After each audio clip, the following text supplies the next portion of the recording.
So here we go. I'm going to give you guys a, example of a procedure in Lightbot, which you're obviously going to use.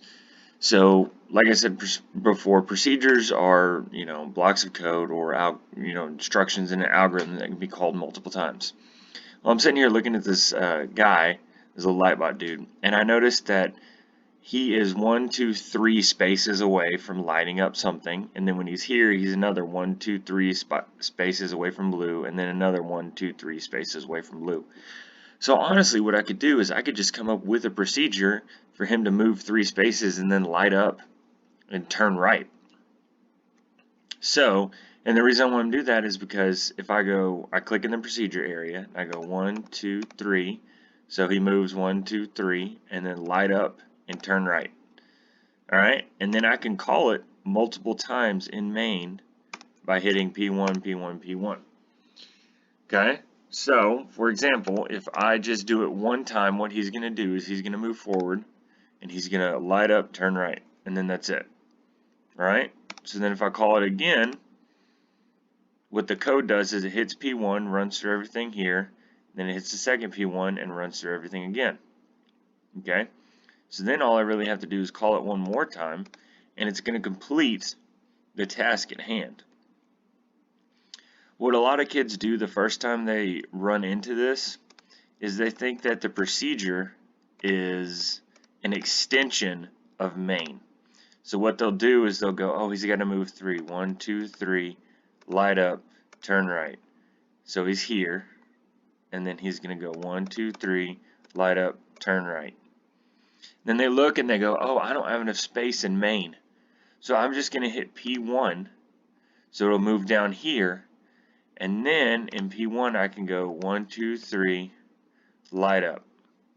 And what's going to happen is it will actually work, right? But that's not how procedures are used in code. What procedures are used for is a code that you want to call multiple times. So for my example, I went to procedure here and I defined the procedure as go forward 3 steps, light up, and turn right. 1, 2, 3, light up, turn right. And then all I have to do in main is call it 3 times for him to do this action of moving forward 3 spaces, light up, and turn right, and do it 3 times. And you notice how much cleaner it looks. And I really only used 8 commands compared to filling up all of main and then filling up basically all of procedure.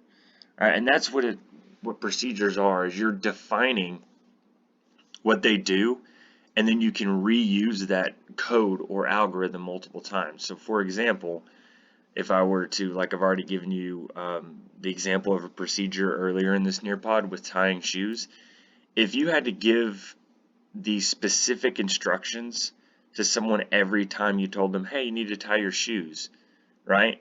When you can say that to anyone that knows how to tie their shoes and they know exactly what to do. But if you look down at the person, you say, hey, you need to tie your shoes, and they look at you confused and you had to tell them step by step what to do every time to tie their shoes, you get frustrated after a while, especially if you're teaching somebody. If you're teaching, a younger sibling or something like that, or a younger child. But if you can just turn to somebody and say, hey, tie your shoes, and they have that ingrained in their memory, like this procedure right here, right? And they go, oh yeah, these are the steps I need to do to tie my shoes. It makes coding and algorithms much easier. It also makes life easier, right? See how much, like I said before, it makes this look a lot cleaner. So I could potentially, if this square was, 3 times as big, I could continue calling my procedure 12 times, and he would do this procedure 12 times, right? But if you coded it the other way, where you used procedure as an extension of main, you couldn't do this. There's not enough space, and it would get really ugly really fast. Alright, so that's what procedures are when we're talking about Lightbot, or when we're just talking about procedures in general in life. Okay? If you have any questions, always feel free to email me or message me on Schoology.